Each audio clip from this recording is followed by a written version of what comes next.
pangarap ko'y kay hirap abutin. Dahil sa inyo, napunta ako sa aking nais marating. Nais ko kayong pasalamatan kahit man lamang isang awitin. Parang kailan lang halos ako ay magpalimos sa lansangan. Dahil sa inyo, ang aking tiyan at ang bulsa'y nagkalaman. Kaya't itong awiting aking inaawit, nais ko'y kayo ang handugan.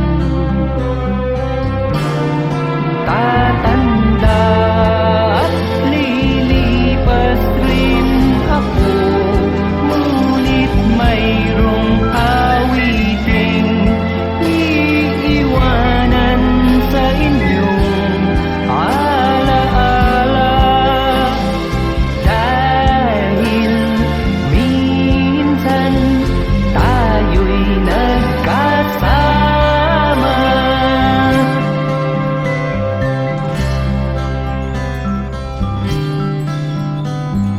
Parang kailan lang ang mga awitin ko ay ayaw pakinggan. Dahil sa inyo, narinig ang isip ko at naintindihan. Dahil dito'y ibig ko kayong ituring na matalik kong kaibigan. Tatanda at lilipas rin ako, ngunit mayroong awiting iiwanan sa inyong alaala. Dahil minsan tayo'y nagkasama. Tatanda at lilipas rin ako, ngunit mayroong awiting iiwanan sa inyong alaala. Dahil minsan tayo'y nagkasama. Tatanda at lilipas rin ako, ngunit mayroong awiting iiwanan sa inyong alaala. Dahil minsan tayo'y nagkasama.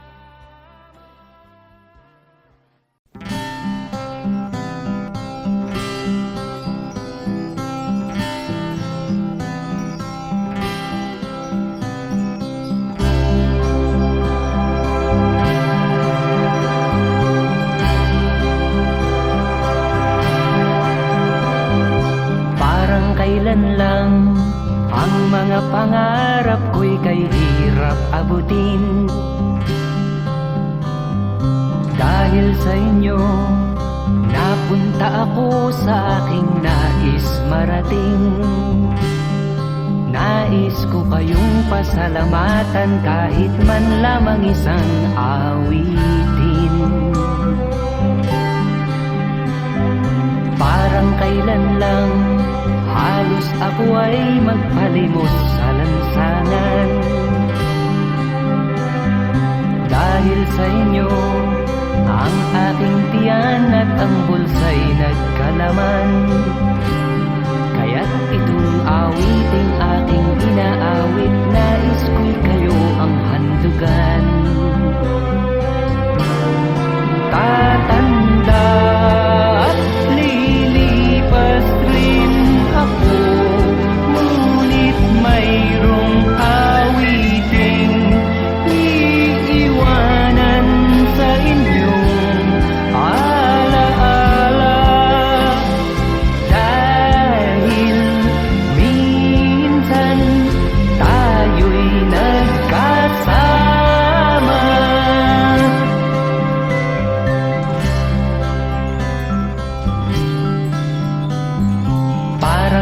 kailan lang ang mga awitin ko ay ayaw pakinggan.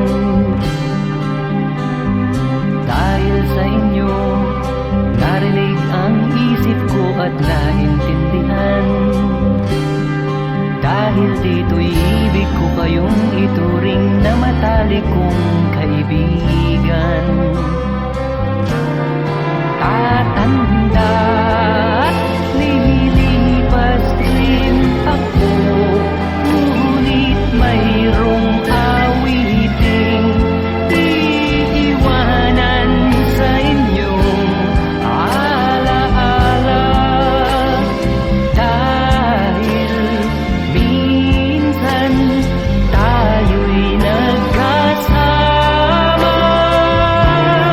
Tatanda at lilipas rin ako, ngunit mayroong awiting iiwanan sa inyong alaala. Dahil minsan tayo'y nagkasama. Tatanda at lilipas rin ako, ngunit mayroong awiting iiwanan sa inyong alaala. Dahil minsan tayo'y nagkasama.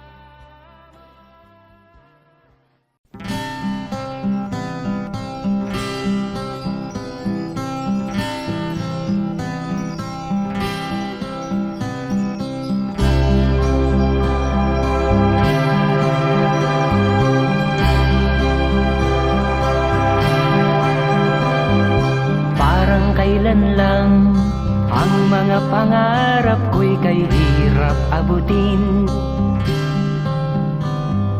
Dahil sa inyo, napunta ako sa aking nais marating. Nais ko kayong pasalamatan kahit man lamang isang awitin. Parang kailan lang halos ako ay magpalimos sa lansangan. Dahil sa inyo, ang aking tiyan at ang bulsa'y nagkalaman. Kaya't itong awiting aking inaawit, nais ko'y kayo ang handugan.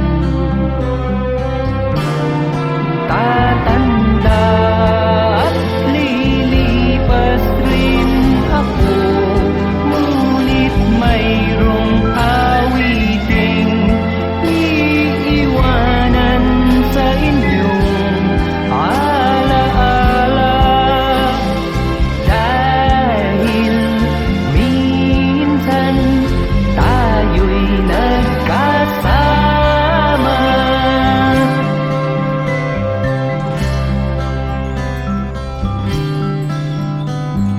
Parang kailan lang ang mga awitin ko ay ayaw pakinggan.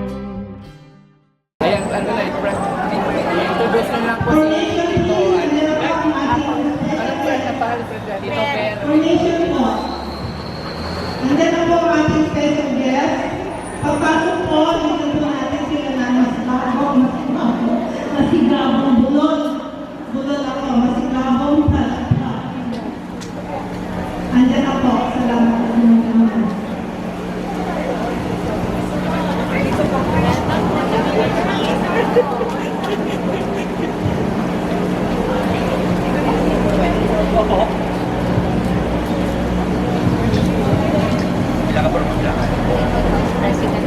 Good morning po sa lahat at let us welcome and acknowledge the President of Camarón, Congresswoman Milagros Aquino Magsaysay, and party list. Welcome to St. Boys, welcome to BSC. Mabuhay po kayo. Another round of applause, please.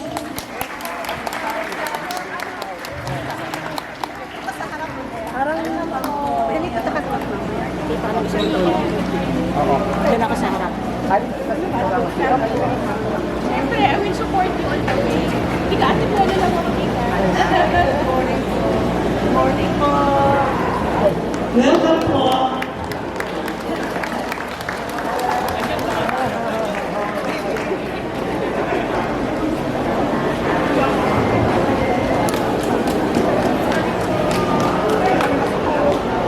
Welcome po, friend ng mga senior citizen. Kota.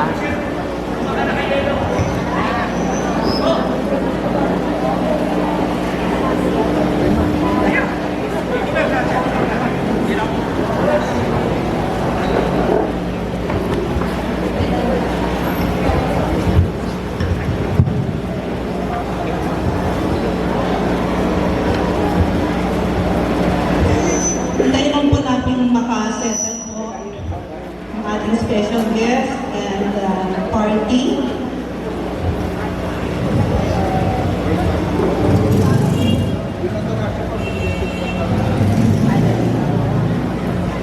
I would like to call on Mr. Rick Carlos for our opening prayer, please.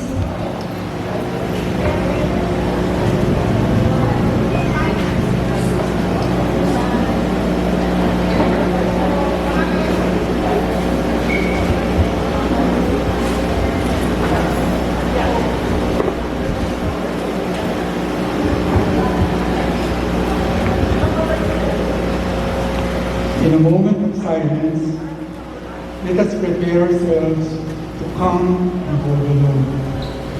In the name of the Father, of the Son, and of the Holy Spirit.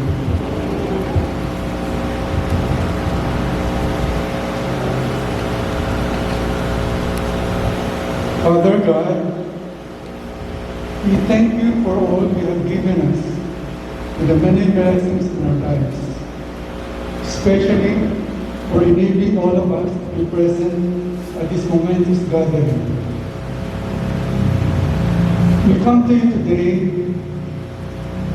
asking for your guidance, wisdom, and support as we begin this meeting. Guide our thoughts and help us to engage in meaningful discussion.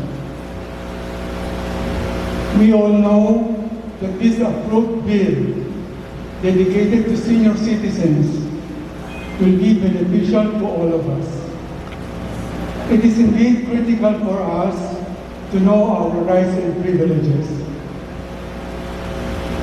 We pray that through this gathering, our guest, Honorable Congresswoman Remedios Aquino Magsaysay, will be able to impart to everyone all the salient points of the bill. We pray that she will also guide us on how to protect our rights and privileges. We pray that some of us can raise issues that need further clarification in the Q&A portion. We also pray that you continue to bless and guide Honorable Congresswoman Milagros Aquino Magsaysay so that she can think of more legislative proposals that will get down to the general welfare of all the senior citizens. All this we ask through your Son, Jesus Christ.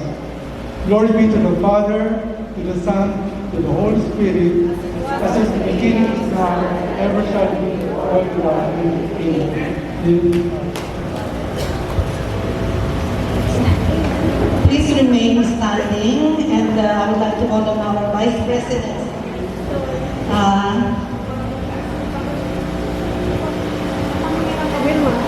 Okay, let us sing our national anthem. Ang pambansang awit ng Pilipinas.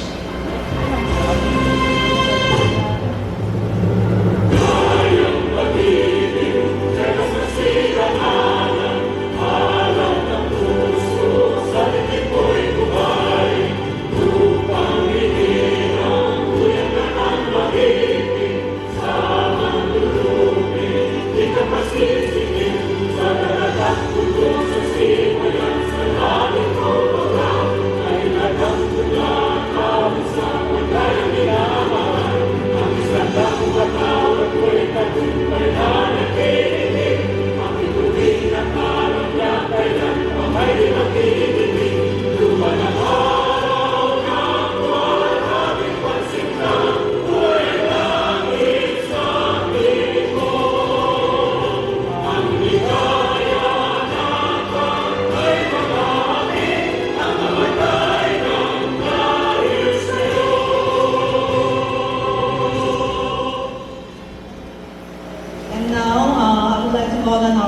President, Vice President of Save Boys, Sister Evelyn Minjango.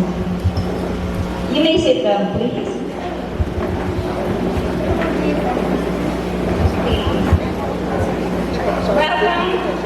Welcome to our meet and greet for our honorable guest, Mrs. Milagros Aquino Magsaysay, President of United Senior Citizen Party List.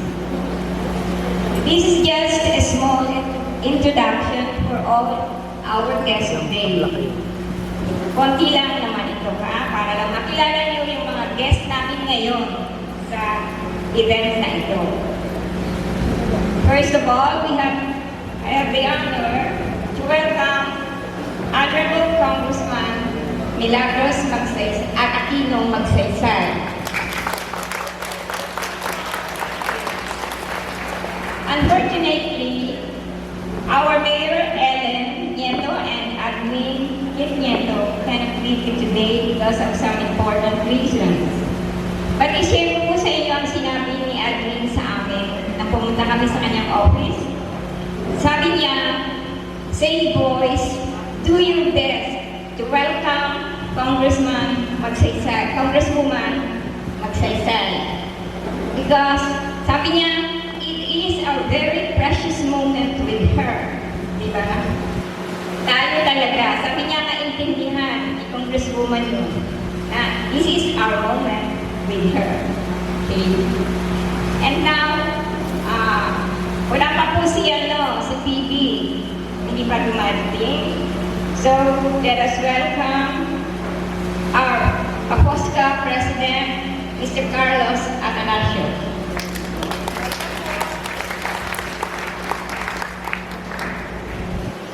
Wala pa rin yung President ng Federation, si Mrs. Catalina Tuason. Wala pa siya. So, we have to proceed. We have to acknowledge the presence of some senior presidents of Barangay Santo Domingo. We have 19 seniors that compose the Barangay Santo Domingo. And also, we have to acknowledge the presence of Mr. Tony Aquino. And we have also to acknowledge the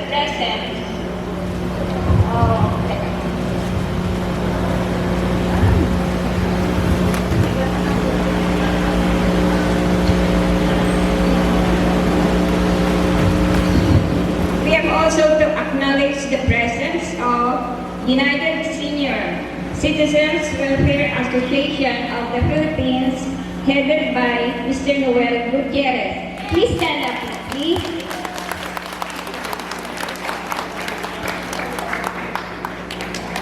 Isang chapter po sila. Kasama niyo po sila po. And now, I have to call our Secretary Nilang Mitra for another announcement. Magandang umaga po sa lahat. Ang Village East po ay may tatlong senior group. And I'd like to welcome them and introduce them to you. Nandito po ang Village East Senior Association. Village East Besca. Besca. Pwede po tumayo kayo. This group is headed by Ms. Ningning Tuason. Welcome po. Ina-acknowledge ko rin po ang presence ng Laylayan, headed by Mr. Danny Alegre. Pwede tumayo po ang Laylayan.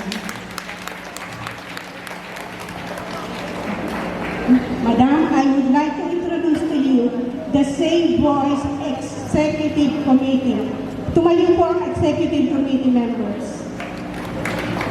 Sila po yun. Katulong po namin sa grupo. At this time, we have 426 members. Ang katulong po namin, hindi po kaya ng EXICOM. Katulong po namin ang aming mababait at masisipag na Save Boys Coordinators. Please stand up.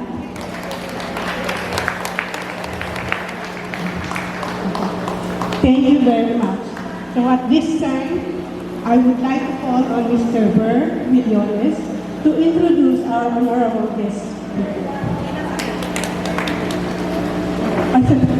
Patalastas po. Pwede po ba patalastas?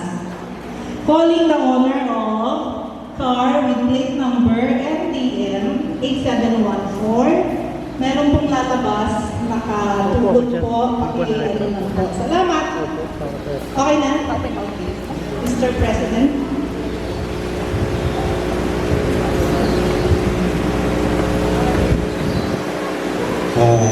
First of all,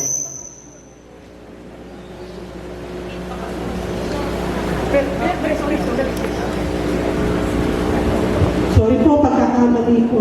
I also would like to welcome our very own members, Save Boys of the Wars. Please stand up, all members. Pasensya na po, senior moment.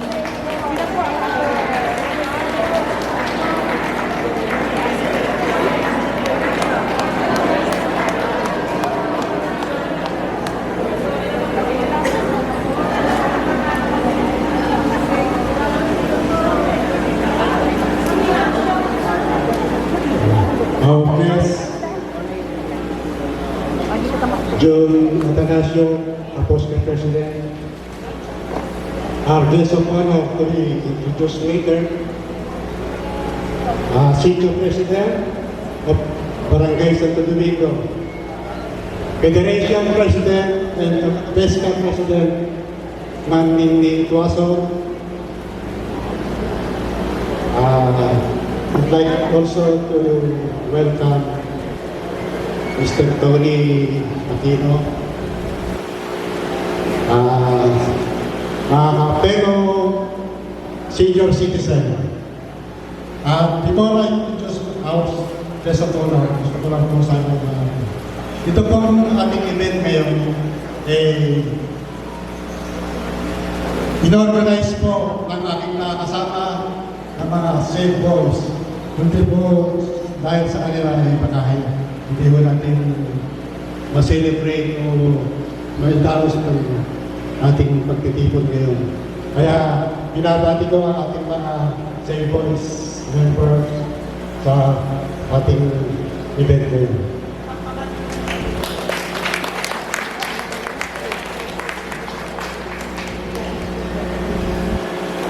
Our guest of honor, makikita niyo naman na she is beautiful and charming. Our guest of honor, born on November 27, 1946, in San Juan, La Union, an Ilocano girl. A 17-year-old lawmaker known for her commitment to elderly empowerment. She has extensive background in public service, including role in the Department of Tourism, National Tobacco Administration, and the National Business Corporation. She also served as a member of the House of Representatives during the 17th Congress from 2017 to 2019. Representing the senior citizen party list.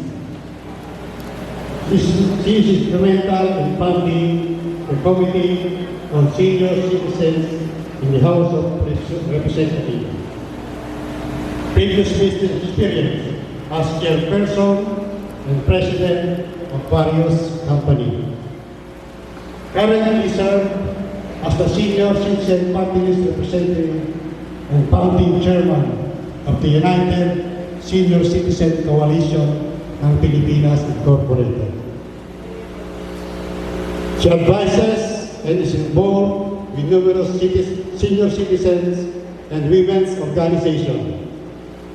She participated in the international conferences as an official delegate and a recipient of prestigious awards recognizing her work as a public servant and advocate for the marginalized sector of society. Our guest of honor, none other than Congresswoman Milagros Aquino Magsaysay.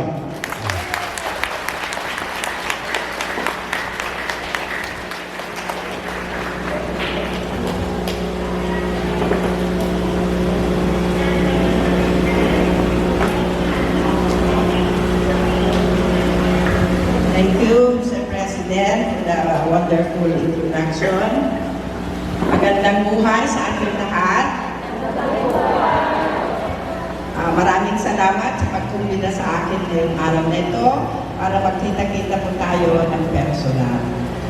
Ako po si Mina Aquino Magsaysay po, taga San Juan, La Union. Isa po Ilocana. Sino po may Ilocano dito? Nagaganap ko kayo pakilala.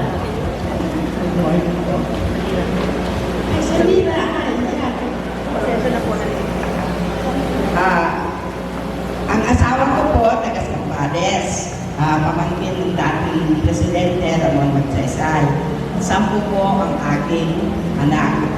Ay, 6 na lalaki ang aking anak at 10 po ang aking apo. Puro apo kasi ang iniisip ko eh. So, yan po. Ako po ay nag-graduate po ng college sa St. Paul College of Manila. At marami po akong organisasyon na nasasalian, lalo na po sa mga kababaihan. Ngayon po, kasama sa kasalukuyan, ako po ang presidente ng All Nations Women's Organization. Ito po ay isang international organization ng mga kababaihan. And hope you are well. Pakisabi lang po sa mga katabi, hope you are well. Yan po ang gusto kong mangyari sa ating mga senior citizens. Na ang mga senior citizens ay palaging malusog, masaya, at maginhawa ang kanilang buhay. Kaya ito po ang pinagbasehan ko na gumawa ng mga panukala sa Kongreso nang sa ganon ay guminhawa ang buhay ng mga senior citizens.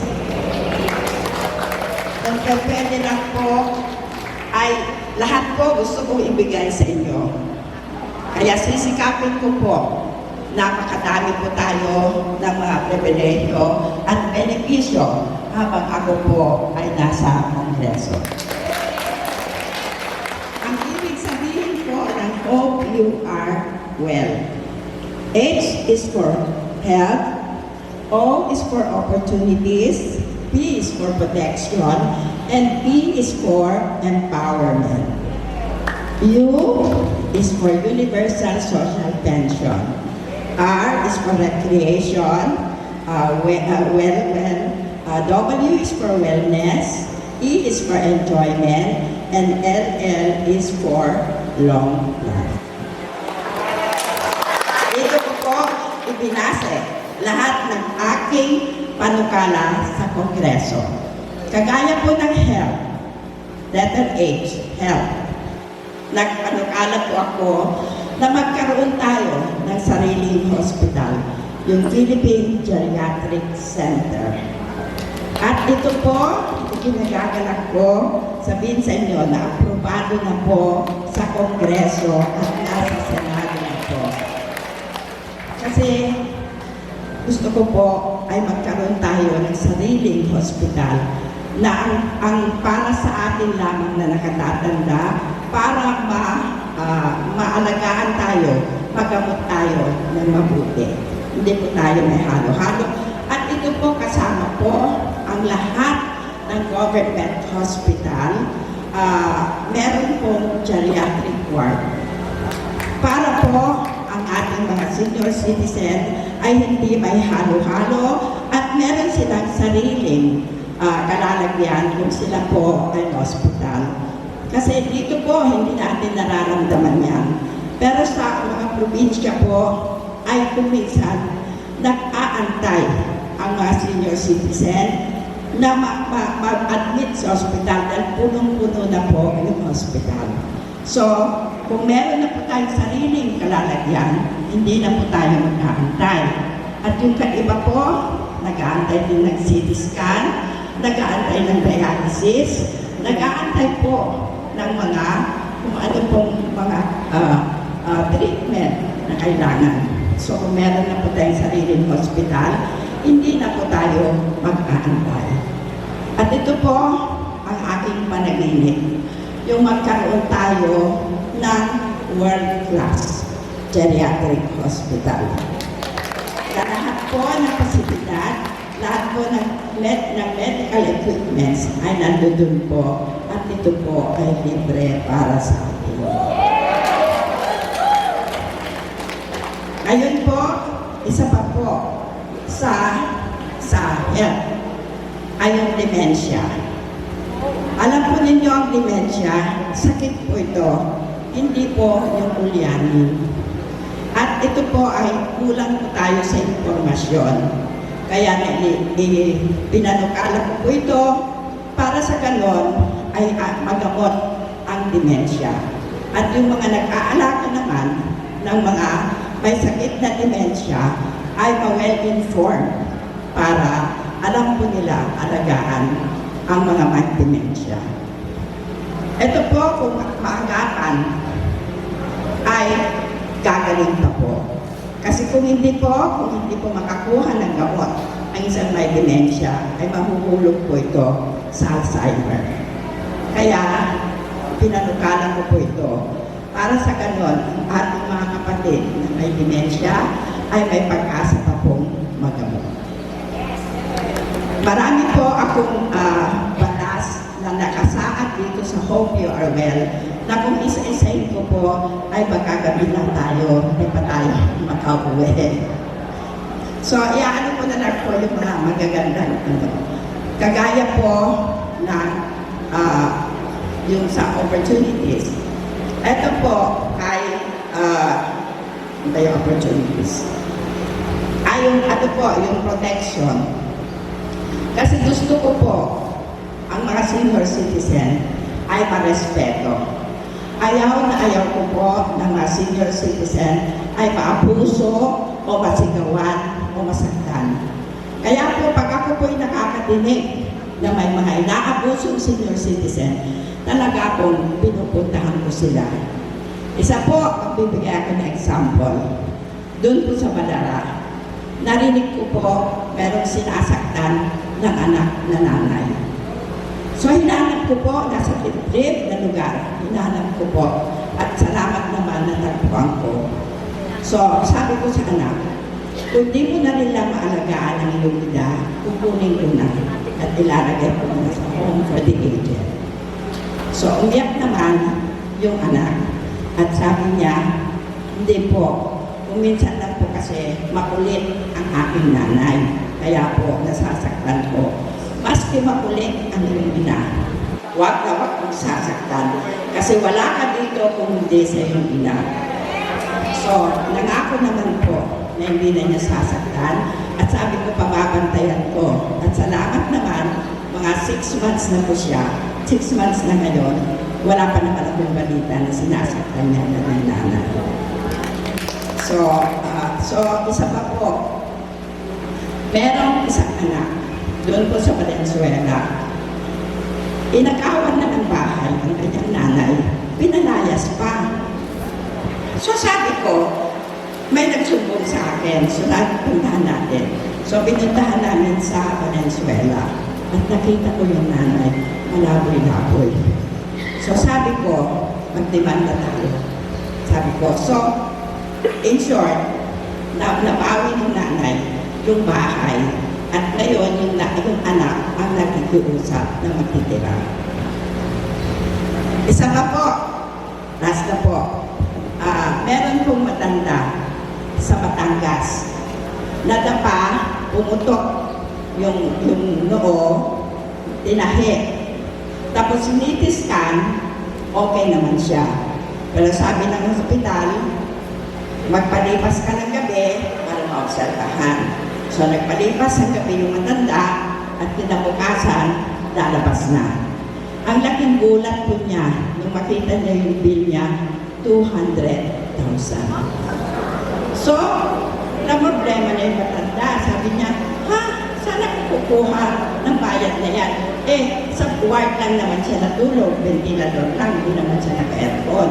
At wala naman ng gamot na binigay. So mabuti na lang, sabi ng ospital, kung wala daw siyang pambayad, magsanda siya. Yung bahay niya o lupa niya. So, sabi ng matanda, wala mo akong lupa o bahay kasi mahirap lang po ako. So mabuti yung mga anak pumunta sa akin. Sabi ko, tingnan ko nga yung bill. Nakita ko po yung bill. Hindi po nirespeto ng hospital na yan ang ating karapatan. Hindi nagbigay ng 12% discount sa VAT. VAT exempted po tayo, 12%. Hindi nagbigay yung hospital ng 20% senior citizens discount. At hindi nagbigay ng PhilHealth discount. So yan po, sabi ko, hindi nirespeto ng hospital na yan ang ating karapatan. Magdemanda tayo. So pumunta po ako sa Batangas, nag-press conference kami, at pumunta kami sa korte at dinimanda. Yung hospital na may-ari ay isang malaking tao sa Batangas. Salamat naman sa Diyos. At after 3 days, nakicompromise yung hospital at may isang kusing walang binayaran yung senior citizen. Kaya kung ikukwento sa inyo po ito, para makita nyo kung anong katauhan ni Nila Aquino at Saysay. Na ang pagmamahal ko sa mga senior citizen ay taos-puso at galing talaga sa puso ko. Alam po nyo kung bakit? Dahil mahal na mahal ko ang nanay ko at tatay ko. At ako po ang kakalaga sa kanila ang nagkunin na po sila ng ating Panginoon. Kaya ito po ang pinili kong sektor na irepresenta sa Kongreso, ang senior citizen. Kasi pwede ko naman irepresenta ang kababaihan dahil napakadami pong organisasyon ng kababaihan na kasama po ako.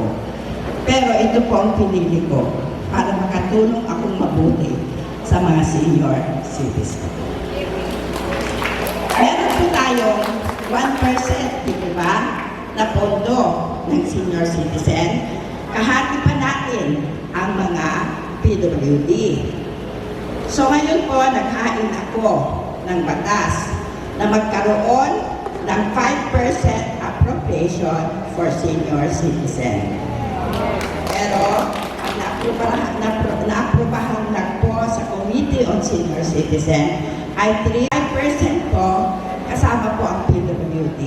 Kasi mas paano po, tumutulong ako sa PWD at sa mga single parents. Kasi po, nakaka-relate po ako sa kanila. Alam po niyo kung bakit? Bata pa ay mga 38 years old na po ako.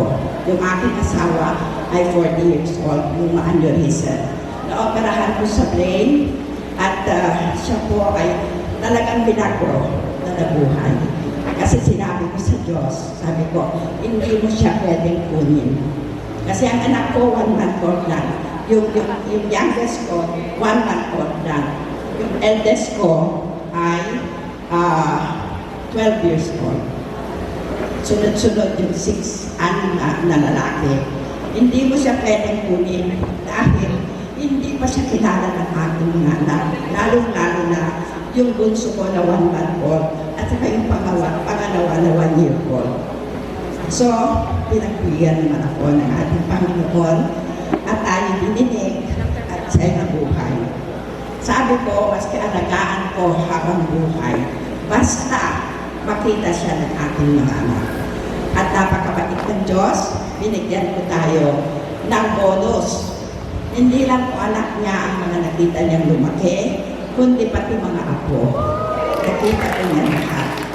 So, 31 years po na inalagaan kong aking asawa at nung siya bawian, nakita ko niya lahat ang kanyang mga apo. So, yun po ang aking buhay. So, nakaka-relate po ako sa mga PWD at sa mga solo parents kasi solo parents po ako. Anim na lalaki ang aking anak at yung asawa ko, parang ito ang binuhay ko na single parents. So yun po ang aking buhay. Kaya malapit din po sa akin ang PWD at solo parents. Yun pong 5% po ay 3% lang po ang naprubahan. Pero malaki na rin po yun. Kasi ibabase po yung 5% sa pondo ng gobyerno. Kung let's say ang pondo natin ngayon sa GAA ay 5 trillion, 5% po ng 5 trillion. Malaki po yun, di po ba?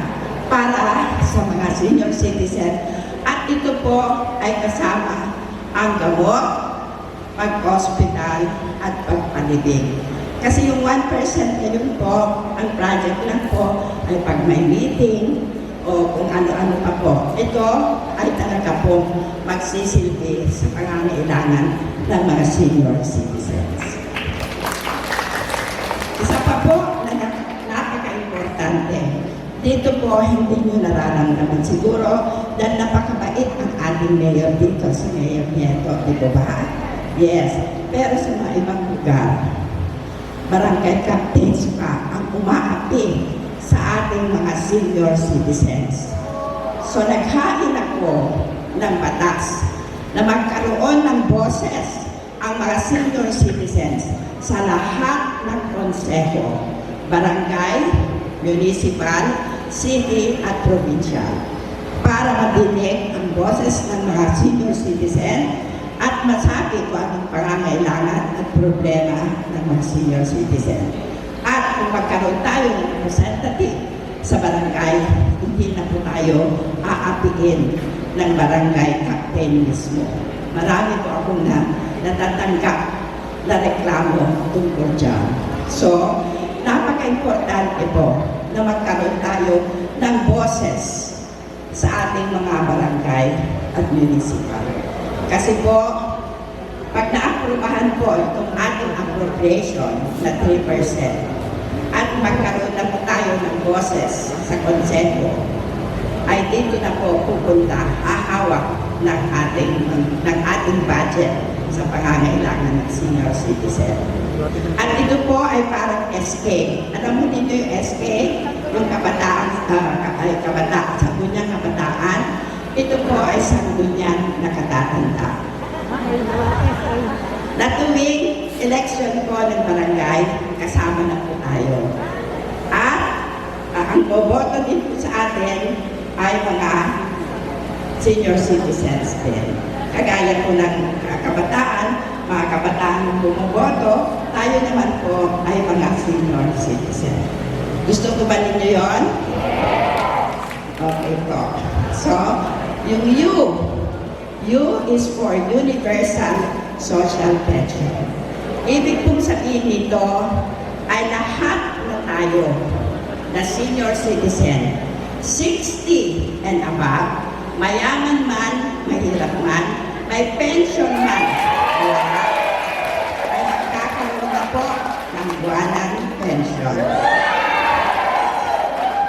Alam ko yun po, gusto ninyo. Kaya po, talagang ipinagpilitan ko pong ma-approve sa Kongreso at tayo po ay dumaan sa karayom. No? Kasi talaga naman po napakalaki ang pondong kailangan.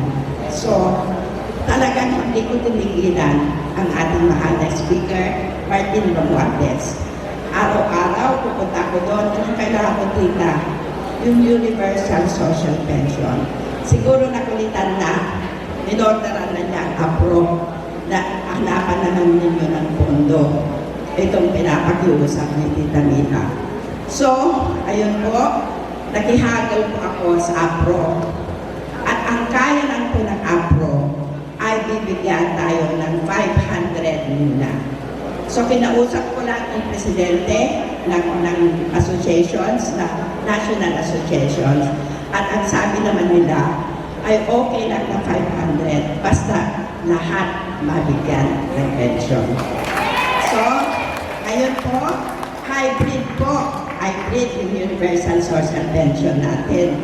Kasi may batas na po na yung mga nagpe-pension na dagdagan ng 500. Though kung nandun po ako ay hindi po ma-approve yun dahil marami pa pong nag-aantay na indigents din, na ilang taon na wala pa silang pension.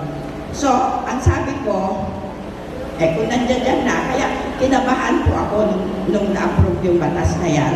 Sabi ko, Diyos ko, wala nang pag-asa yung Universal Social Pension. So yun po, pumayag na po ako na yung nag-receive na po ng 4,085,000 na ng 1,000 ay tuloy na po na 1,000 ang tatanggapin nila. At yung 7 million na wala pong tinatanggap, siya muna ang tatanggap ng 500. Pero, yearly, may increase. So, yun po, nasa Senado na po ngayon ang Universal Social Pension, and hopefully, kasi wala naman akong nakikita problema sa Senado, dahil lahat naman ng mga senators, mahal nila ang mga senior citizens. So, ang akin lang po ay sana ma-agenda agad para ma-aprobahan agad, para umabot na mapirmahan ni Presidente na maging batas itong Oktubre. Kasi ito po ang buwan natin, di ba? Buwan natin yan. So, napakagandang regalo sa atin ng ating Pangulong Bongbong Marcos, ang Universal Social Pension na ito, kung may isa batas na itong Oktubre. Hopefully, tulungan po niyo ako magdasal at kukulitin po natin ang Senado para i-approve agad. Okay po? So, pero meron po ako batas na gustong iwanan sa mga senior citizen. Ito po ang magiging negasiya ko. Kaya tinawag ko po itong batas na ito na matatanda ating mahalin act para sa mga senior citizen. Ito po yung tinatawag na long-term care. Kasama po dito ang libreng gamot, libreng magpa-ospital, libreng magpalibing, at kung ano man po ang mga pangangailangan ng mga senior citizen ay nandito na po sa batas na ito. Matatanda ating mahalin. So ito po, ang isusunod ko na naman po ay paglaban para kung sa batas po ito, wala na po tayong maging problema sa ating mga gamot, sa ating pagpa-ospital, at saka sa pagpapabiling. At kung ano man po ang kailangan ng mga senior citizen. Marami po tayong mga kapatid na nagda-dialysis, di po ba? Libre naman po ang dialysis. Sa bigay po ng PhilHealth, 156 treatment. That means 3 times a week. Libre po ang dialysis. Kaya lang po, binibili ang gamot, yung Epotin at saka dialyzer. So ito naman po ay umaabot ng 1,400. Eh kung wala na pong pera ang senior citizen, hindi na po makadialysis. So naghain din ako ng batas na libre na lahat, pati gamot at dialyzer. Kaya lang po, para mas madali, nakipag-usap po ako sa presidente ng PhilHealth. At sabi ko, binibigay na rin ninyo na libre ang dialysis, ibigay na rin ninyo libre ang gamot at lahat ng pangangailangan ng dialysis.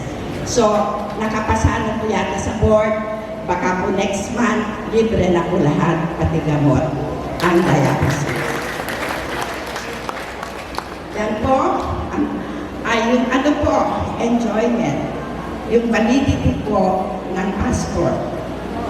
Naghain po ako kasi marami din pong senior citizen na gusto kong magbiyahe o kaya dinadalaw ng mga anak sa abroad. So, ang inihain ko po ay wala na pong expiry ang ating passport.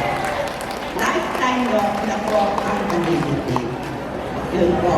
So, marami pa po akong batas na naihain ng kabutihan po ng ating mga senior citizens. Makakaasa po kayo na lahat po ng makakagaan ng buhay natin ay akin pong ipaglalaban habang nandun po ako sa Kongreso.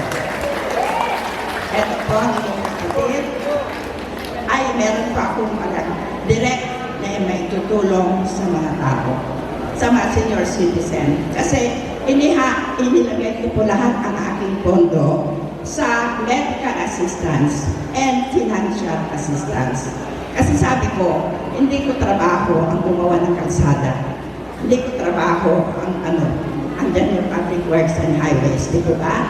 So, lahat po ng pondo ko, inilagay ko po sa medical assistance at sa financial assistance para diretso po na makatulong po sa mga senior citizens. Alam po ba ninyo na araw-araw po na ginawa ng Diyos? Ang dami kong nag-text sa akin, nagme-messenger, nagma-viber, at kung minsan inaabot po ako ng madaling araw sa pagsasagot. Maski hindi ko senior citizen. Minsan po, talaga pong na-depress ako. Kasi for 2 weeks, tuloy-tuloy yung paghingi ng pondo ng mga nanay. Alam po ba ninyo kung ilang edad yung mga anak? Meron pong 5 months, 7 months, 1 year old, 3 years old. Ang pinakamatanda, 13 years old, ma-ooperahan sa puso, sa heart center. Sabi ko, my God, bakit ganito? Ang babata naman na ma-ooperahan sa puso. So anyway, maski po hindi senior citizen, tinutulungan po natin basta humingi po ng tulong. Kasi sino po naman ang tutulong sa kanila, di ba? So alam po ninyo, ang dami ng pasyente, buong Pilipinas po ito, Mindanao, Visayas, Luzon, humihingi ng tulong sa akin at sila po'y natutulungan sa pamamaraan ng messenger, text at Viber. Sila po'y napapadalhan ng guarantee letter kung saan sila naka-hospital. Hindi ko po sila nakikita, hindi ko po sila nakakausap, hindi ko po sila kilala, pero natutulungan ko po sila. At sabi ko naman sa Diyos na bahala na po kayo. Kung ako naman ang mga kailangan ng tulong, kalabitin na lang po ninyo sila. Ganun po ang sinasabi ko. So, yun po. Kaya po, makakaasa po kayo na kung meron tayong nangangailangan ng medical assistance, ma-hospital o maoperahan, text lang po, messenger lang po, or Viber lang po, ay matutulungan po kayo. Okay po? Sa hospital po, yung GN po, guarantee letter, pambayad po sa mga bills sa hospital. At yung financial assistance naman po, pero alam ko hindi nyo kailangan dito dahil mayayaman kayo lahat. Sa financial assistance po, kung wala kayong pambili ng gamot, pagkain o pagpaliting, andito po ang United Senior Citizens Party List na tutulong sa inyo sa pamamagitan ng pondo ko sa DSWD. Ito po ang magbibigay sa inyo ng financial assistance. So makakaasa po kayo, ang United Senior Citizens Party List ay inyo pong masasandalan, matatakbuhan anumang oras ng inyong pangangailangan.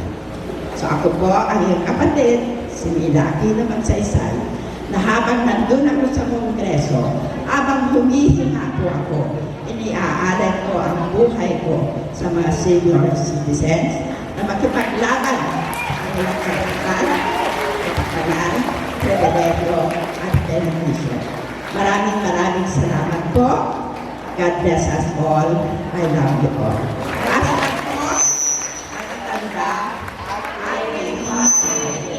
Maraming salamat. Yan po ang ating special guest, si Honorable Congresswoman Milagros Magsaysay. Maganda po ba yung message niya pinarating sa atin? Maganda ba o magandang? Magandang. Siyempre, pinakamaganda ako sa lahat niya. And now, Mamaya mag-picture taking po tayo. sige po ma'am. Before anything, I would like to acknowledge the presence of Samira Gutok. Ay, Gutok ba? Gutok. Okay? Siya po ako'y bakwit and consultant to Senator Loren Legarda.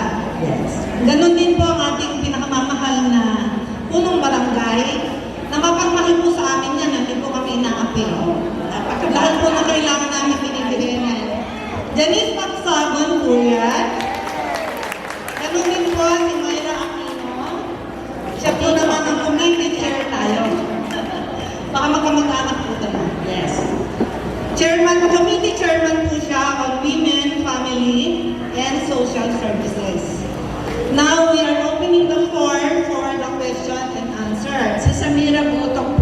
kumandidatong senador. Yes. At inaasahan ko po talaga sana nanalo kasi siya po ang nakikipaglaban sa mga kababayan. Yes po, binoto ko po yan. Yun po sa question and answer portion po, kung medyo pare-pareho na po yung tanong, isa na lang po yung babasahin. At kung hanggang anong oras po at time ang bibigay sa ating congresswoman, kasi alam ko po may dapat pa siya. So, yung po may mga question, pwede na ba? Mga state coordinator, pakikulit po yung mga question. Tapos pakibigay po kay congresswoman. Ay, sa akin na lang pala. Irene. Ako daw magbabasa. Sasagutin niya. Irene. May question ba? I will start. Okay, meron po ako tanong na question. Yes. Ang tanong po ay para sa senior citizen na centenarian. Ibababa daw po ba ang edad sa age 75? Kahit 5K, o bibigyan monthly? Yung mga questions po, pakibigay na lang po sa mga coordinators. Christine, Ito pong amendment to Centenarian Act. Ano po, yung 1995. Ano po, batas na po ito. Napirmahan na po. Ito po yung aking panukala sa long life. Long life. Ito pong amendment to Centenarian Act. Centenarian Law. Ito po yung 1995. Batas na po ito. Napirmahan na po ng ating Pangulo noong February 26, 2024 at ang effectivity po ay 1 month after, which is March 26, 2024. Kaya yung mga naipanganak po ng 85, 1995 itong 2024, maski next year pa po ma-implement, kasama na po kayo. Kasi doon po binabase sa effectivity ng batas. Ang Universal Social Pension po, gaya ng sinabi ko sa inyo, ay aprobado na po sa Kongreso.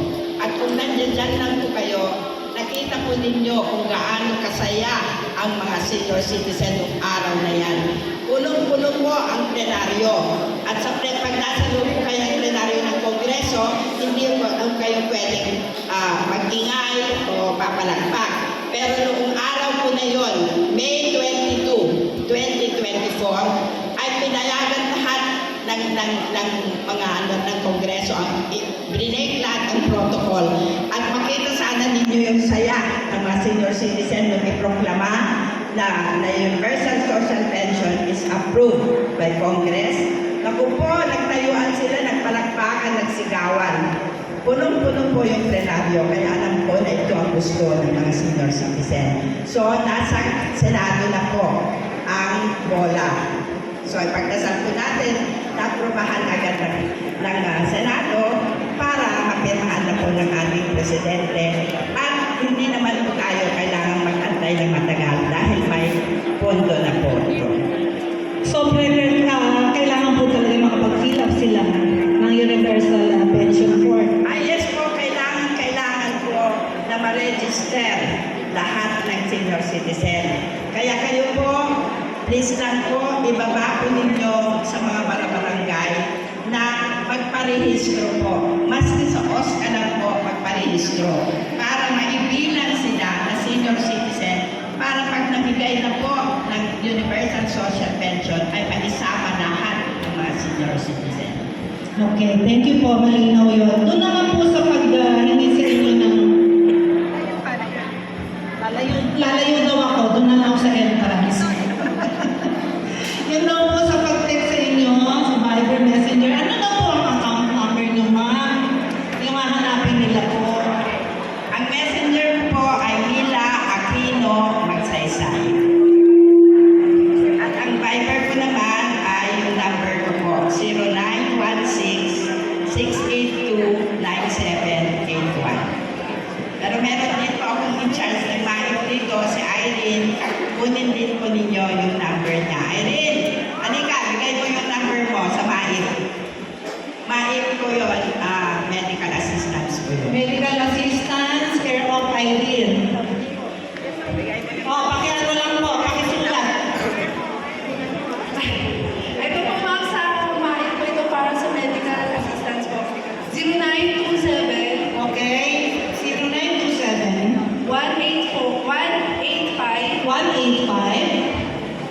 4988. 4988. Pakiulit po ulit, ma'am. 0927. Okay. 185. 4988. Oh, noted ba?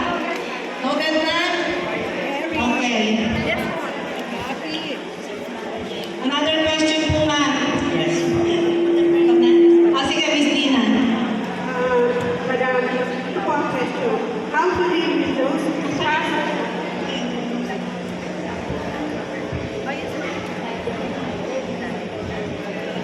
how to live with those fast food chain store na hindi maayos magbigay ng discounts sa mga seniors such as, sorry po, it's written here, Jollibee and McDo. Ano po, meron na ho tayong batas na ito po ay naaprubahan ng araw din ng pagka-aproba ng Universal Social Pension at saka Geriatric Center. Limang po yung naaprubahan ng araw na yan, kaya napakasaya ko po. Meron pong batas na enhancing the discount of senior citizens. Ito po ay yun sinasabi ko ninyo na yung discount. Kung tayo po ay kumain sa restaurant, ay meron po tayong 12% VAT exemption. 12% VAT exemption at 20% senior citizens discount. Ito po ay uunahin muna natanggalin yung 12% VAT exemption, tapos sa total tatanggalin yung 20%. So kung tutusin mo, 32% yung discount natin, pero dahil sa computation, nagiging almost 30% na lang yung discount natin. At maski promo, kasi madalas sabihin nila wala nang discount dahil promo, di ba? Maski promo, may discount pa rin tayo. Over and above the promo, yun pa rin 12% VAT exemption, 20% senior citizens discount. Yun po ang diskwento natin pag tayo kumain sa restaurant, o tayo po ay magpa-parlor, tayo po ay magpamasahe, any services po ay yun po ang ating diskwento. At kung ma-hospital naman tayo, ay ganun din ang ating diskwento plus PhilHealth po. So kung hospital, tatlo ang discount natin. So yung mga hindi po, kasi ilang linggo po na nag-investigate kami sa mga hindi nagbibigay ng diskwento. So yung McDonald's po, yung Jollibee po, nakasama po sa hearing, at yung Starbucks, lahat po ng mga yan, at nangako naman po sila, pati Grab po. Basta tayo po ang umorder, sabihin natin dyan, ibigay natin yung OSCA number natin, mabibigyan din tayo ng diskwento. Yun po. So, sa medicine, at ano naman po, sa grocery, di ko ba ang siling natin ay 1,200 lang. Ngayon, 5% of that is 65 pesos. Ngayon po tumaas, effective March pa ho, effective ito, March 2022, ay 2024, na magkaroon na 125 a week na po ang discount natin sa grocery, 500 pesos a month ang discount po natin. At meron na-aprubahan na rin po yung digitalization. Ibig sabihin po yun, magiging ano na po, digital na po ang groceries, ang drugstore, magiging pagday sa batas to, madi-digitalize na po lahat para mawala na po yung booklet. Kasi yung booklet po, ang consumption natin, dahil kung hindi na po natin dala, hindi na po tayo bibigyan ng diskwento. Any questions?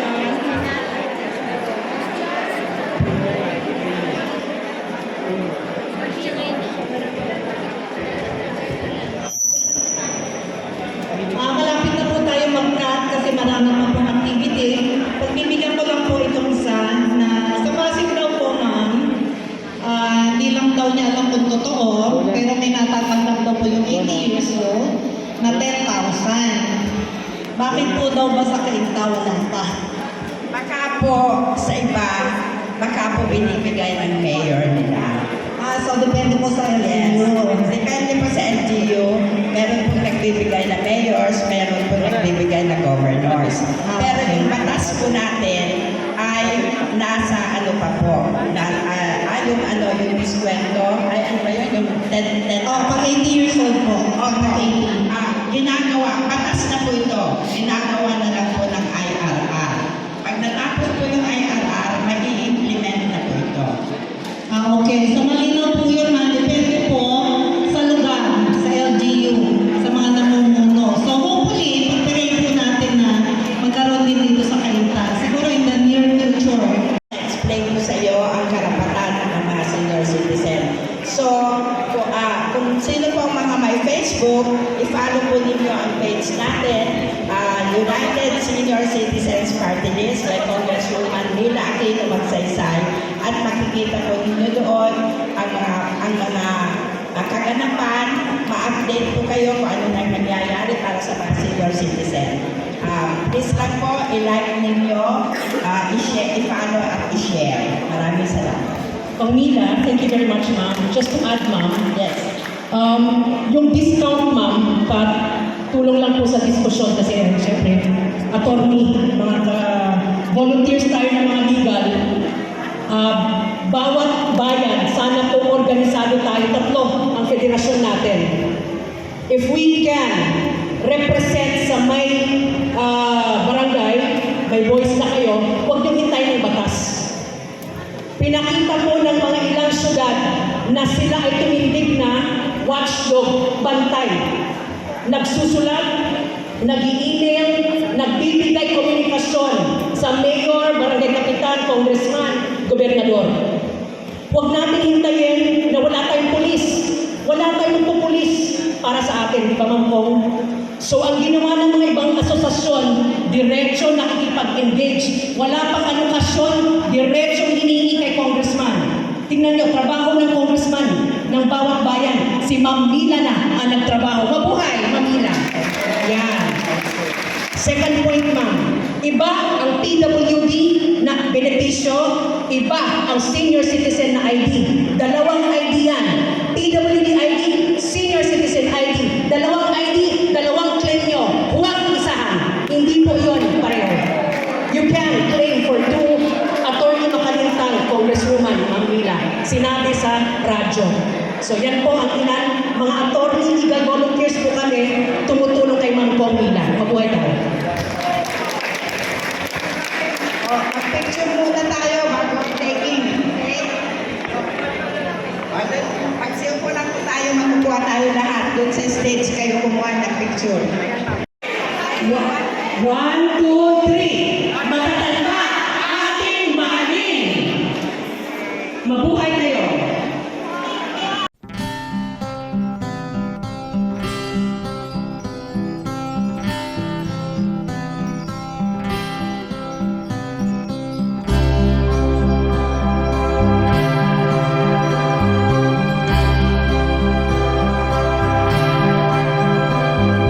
Parang kailan lang ang mga pangarap ko'y kay hirap abutin. Dahil sa inyo, napunta ako sa aking nais marating. Nais ko kayong pasalamatan kahit man lamang isang awitin. Parang kailan lang halos ako ay magpalimos sa lansangan. Dahil sa inyo, ang aking tiyan at ang bulsa'y nagkalaman. Kaya't itong awit